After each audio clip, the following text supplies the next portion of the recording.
नमस्कार फ्रेंड्स, सात्विक रसोई में आपका हार्दिक स्वागत है। आज हम अपनी रसोई में बना रहे हैं राजस्थान का प्रसिद्ध लसौड़े का अचार, जिसे गूंदे लहसुआ भी बोला जाता है। ये राजस्थान में तो पूरी गर्मी भर मिल जाता है, पर यूपी साइड में हमारे यहाँ बहुत ही कम, मुश्किल से एक हफ्ते दिखाई देता है। ये शुरू में मिलता है, वो भी बहुत बड़े साइज में नहीं मिलता। बस जैसा आप देख रहे हैं इससे नहीं मिलता। एक बार ले लिया तो बन गया अचार, नहीं तो फिर ये अचार बनने से रह जाता है। तो इसके सबसे पहले इसको धोकर साफ़ कर लेंगे, क्योंकि मिट्टी वगैरह होती है। और जैसा कि आप देख रहे हैं, सबकी डंडी तोड़ लेंगे, टोपी इसी में रहने देंगे, क्योंकि इसमें बहुत लस होता है। और ये अचार और अचारों से ज़रा हटकर ही बनता है, क्योंकि इसको पानी में भी रखा जाता है और उनमें मॉइस्चर निकाला जाता है। इसका उल्टा होता है, कांजी की तरह इसको पानी में रखा जाता है। जैसा कि आप आगे देखेंगे इसका प्रोसेस। इसी तरह से सारी डंडी निकाल देंगे। अब इसको हम पानी में, जैसे कांजी के लिए करते हैं, पानी में बॉईल करेंगे। एक बड़ा बर्तन ले लिया है, क्योंकि 1 किलो लसौड़े हैं। इसको ढककर बॉईल कर लेंगे। ये जैसा कि आप देख रहे हैं बॉईल आ चुका है। अब इसमें हम सभी मसाले मिलाएंगे, जिनकी डिटेल मैंने डिस्क्रिप्शन बॉक्स में दे दी है। ये मैंने पीली सरसों या राई ले लें आप, मैंने 2 चम्मच डाली है, छोटी वाली। और इसमें मिलाएंगे 1 चम्मच नमक, और मिलाएंगे इसके अलावा हल्दी मिलाएंगे 1 चम्मच। जैसा कि आप देख रहे हैं सब मिला दिए। अभी बाद में भी नमक वगैरह मिलेगा, इसलिए हिसाब से मिलाना है। अभी केवल लहसुनों में अंदर तक ये पहुंच जाए और उसका लस ख़त्म हो जाए, इसलिए मिलाया है। ये इसमें अब पानी बॉईल आने पर हम लसौड़े मिलाएंगे। पानी में बॉईल आ चुका है। जैसा कि आप देख रहे हैं सब पर टोपी लगी हुई है, इसी तरह रहनी चाहिए, नहीं तो इसका लस बाहर आने से पानी में सब लस मिल जाएगा, तो ये हमारे खट्टे नहीं हो पाएंगे। इनको खट्टा करना ज़रूरी होता है। अब इनका ये ध्यान रखना है कि इनको केवल 80% तक ही बॉईल करना है। अभी बॉईल आने के बाद 80% तक हम इसे पकाएंगे, बीच में चेक भी कर लेंगे। 80% से ज़्यादा इसलिए नहीं करेंगे क्योंकि गर्म पानी में रहते हैं, इनको गर्म भी रखना होता है। और जैसा कि आप देख रहे हैं सब ऊपर भी आ चुके हैं। इसकी यही पहचान है कि जब ये पकने लगते हैं तो ऊपर आ जाते हैं। ये अब हमारे 80% हो चुके हैं। अब हम गैस को तो बंद कर देंगे और इसको ढककर इसी तरह से छोड़ देंगे। ये चेक भी कर लिया है, बस इससे ज़्यादा हमें नहीं पकाना है, ज़्यादा गल जाएंगे तो टूट जाएंगे। और इसको ठंडा होने के लिए हम रख देंगे। और फिर हमें ये 5 से 7 दिन इसमें लग जाता है बनने में। दिन सुबह और शाम हमें इसे चलाना भी होगा, नहीं तो ये ख़राब होने का डर रहता है। 5 दिन बाद ये हमारे खट्टापन आ गया है। जैसे कांजी में 3 दिन बाद आ जाता है, इसमें 5 दिन बाद ये खट्टे हुए हैं और सब ऊपर भी आ गए हैं।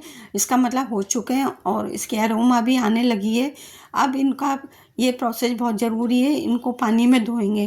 जैसा कि आप देख रहे हैं सब अचार में पानी से परहेज करा जाता है। इसको पानी के प्रोसेस से कई बार निकालना होता है। 3 से 4 बार पानी में हमें चेंज करके धोना होगा, ताकि इसमें जो भी ऊपर कई बार होता है कि फंगस टाइप की लेयर, वाइट लेयर आ जाती है, उसको हटाना ज़रूरी होता है। इसी तरह से जैसा आप देख रहे हैं इस प्रोसेस को 2 से 3 बार करेंगे, जब तक कि हम ये ना देख लें ये साफ़ हो गए। अब ये हमारे साफ़ हो चुके हैं। स्ट्रेनर रखेंगे ताकि बिल्कुल जो पानी है इसके पानी निकल जाए एक बार, और फिर पानी से 2-3 गिलास पानी से फिर से धो देंगे। और अब इसे हल्के हल्के हाथ से छूना है, बिल्कुल तेज़ी से नहीं करना है, नहीं तो ये टूटना शुरू हो जाएंगे। आप देख रहे हैं थोड़ा सा पानी में निकल गया है। अब इस सब की टोपी, जिसे कि कैप बोलते हैं, निकाल देंगे, क्योंकि अब ये हमारा अचार बनने के लिए तैयार हो गया है। तो इसके लिए इसकी सबकी टोपी निकाल कर इसको साफ़ कर लेंगे। सबकी टोपी हमारी निकल चुकी है, ये हमारे पकाने के लिए तैयार है। अब इसका मॉइस्चर निकालने के लिए कॉटन क्लॉथ ले लेंगे और इसमें हल्के हाथ से इसको प्रेस करेंगे, तेज़ी से नहीं करना है, ताकि इसका मॉइस्चर बिल्कुल निकल जाए। अब मॉइस्चर का बड़ा ध्यान रखना है। और कैप सारी इसकी टोपी निकल ही चुकी हैं। इस तरह से अब छोड़ देंगे, तब तक हम मसाले की तैयारी करेंगे।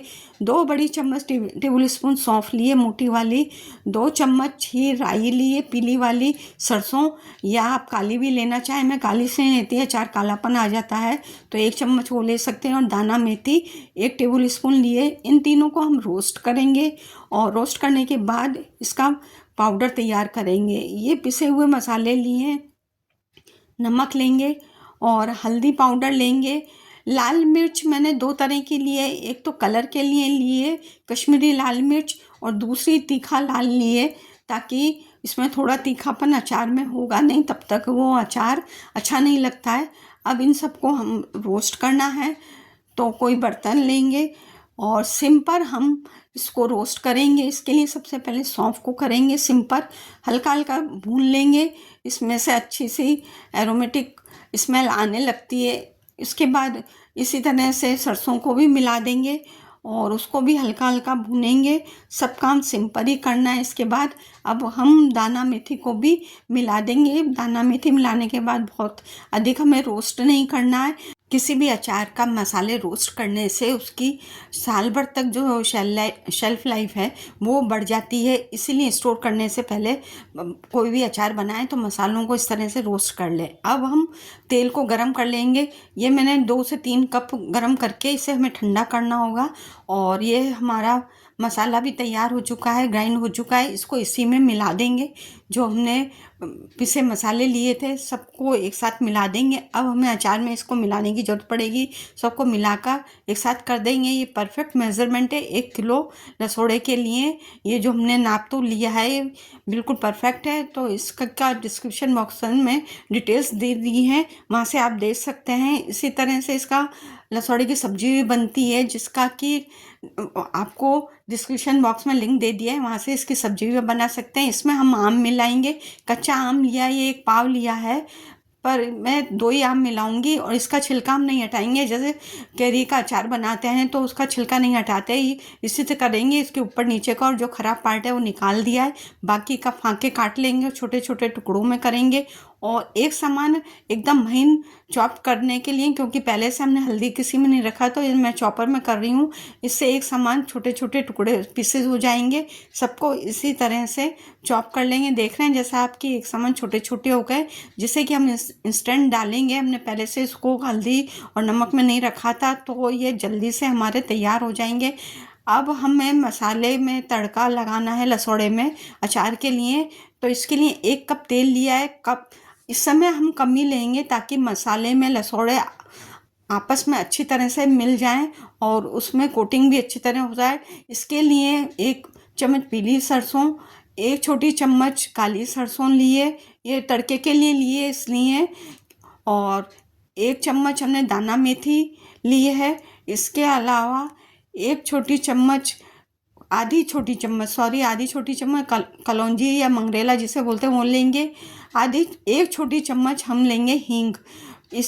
ये मेन होती है, इससे हमारा अचार साल भर टिका रहता है। तो हींग का बड़ा ध्यान रखें और देखकर देसी हींग लेंगे तो बढ़िया है। 1 चम्मच सौंफ मिला देंगे। इसे 10 सेकंड तक तड़का लिया है, झटका लेंगे और सब मसाले मिलाकर 1 मिनट तक इसको सिम पर भून लेंगे अच्छी तरह से। अब इसी समय हम जो हमने चॉप करा था कैरी को, वो भी उसको मिला देंगे और 1 से 2 मिनट तक इसको इसी मध्य आंच पर हम पकने देंगे। बीच बीच में इसको हम चलाते भी रहेंगे। ये हमारी कैरी भी पक के तैयार हो गई है। इस स्टेज पर अब हम मिला देंगे अपने लसौड़े, हमने जो जिसकी कैप निकाली थी।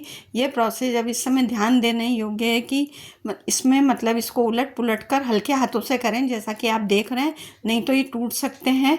अब इसमें हम जो हमने ठंडा तेल करा था वो मिला देंगे और सबको एक समान कर देंगे और इसे ठंडा होने के लिए अब अलग छोड़ देंगे। ये हमारा पक के तैयार हो चुका है, पर अभी आधा प्रोसेस, एक स्टेप और हमारा बाकी है। ये ठंडा होने के बाद इसमें हम इसको हल्के हाथों से उलट पुलट देंगे ताकि मसाले आपस में मिल जाएं। वैसे कोटिंग अच्छी तरह हो चुकी है और ट्रांसफ़र कर लेंगे किसी मर्तबान में या ग्लास के जार में, जिसमें कि आपको धूप में रखना हो, उसी में ट्रांसफ़र कर लेंगे। ये मैंने चीनी मिट्टी का लिया है बर्तन, उसी में करेंगे और उसी में मैं धूप में रखूँगी। इसमें आप तेल मिला देंगे। तेल में ये डूबे रहने चाहिए, नहीं तो ऊपर से ख़राब होने का डर रहेगा। अब 3 दिन तक हम धूप में रखेंगे और बीच बीच में इसे चलाते भी रहेंगे। जैसा कि आप देख रहे हैं, इस तरह से दबा देंगे और तेल ऊपर आ जाए, इस तरह से करेंगे। अभी तेल हमें बहुत ज़्यादा नहीं पड़ना है, जब हम चेंज करेंगे इसे मर्तबान में तब करेंगे। ये हमारे 3 दिन हो चुके हैं, अच्छी सी एरोमा आने लगी है। ये बन के मर्तबान में जाने के लिए, खाने के लिए तैयार है। डिनर में, लंच में, टिफ़िन है, सब में आप सर्व कर सकते हैं। साइड डिश के रूप में, कभी सब्जी भी नहीं है तो पराठा और अचार के साथ बहुत अच्छी खाना लगता है। तो फ्रेंड्स, आपको ये वीडियो मेरा पसंद आया हो तो लाइक करें, अधिक से अधिक शेयर करें, चैनल पर पहली बार है तो सब्सक्राइब करना ना भूलें, बेल आइकॉन को हिट करेंगे तो मेरे वीडियो अपलोड करते सबसे पहले आपके पास पहुंचेंगे। जैसा कि आप देख रहे हैं, मर्तबान में इनको भर लेंगे, जितना एक में आएगा, 2-3 में, मेरे 2 में ये सब आ गए थे और खाने के लिए अलग निकाल लिया गया है, जैसा कि आप देख रहे हैं। और ये ध्यान रखेंगे कि गीली चम्मच और गीले हाथ से नहीं निकालें, नहीं तो ये साल भर पहले ख़राब हो जाएगा। तो आप कहेंगे मैम आपने तो कहा था साल भर टिकेगा, साल भर से ऊपर भी चल जाता है, पर साल भर पहले ही ये उड़ जाता है। तो हमारे राजस्थान का प्रसिद्ध लसोड़ा का अचार ज़रा हटकर एक बार बनाएं और साल भर खाएं, माँ के हाथों का स्वाद भूले ना भूलेगा। ये पूरी रेसिपी मेरी मम्मी की है, तो ये मैं उनको डेडिकेट करती हूँ। अब जब भी अचार डालते हैं या कुछ उनकी रेसिपी से कुछ बनाती हूँ तो बहुत ही उनकी याद आती है, तो ये उनको समर्पित है। बहुत ही उनके हाथों का स्वाद तो नहीं आया, पर उसी तरह से बनाने की एक कोशिश की है। तो फ्रेंड्स, आप भी बनाइए, अपना फीडबैक कमेंट बॉक्स में ड्रॉप करिए। जल्दी ही नए वीडियो के साथ फिर मिलते हैं। Thank you, take care, bye bye. घर का बना खाना खाएं, स्वस्थ रहें, मस्त रहें।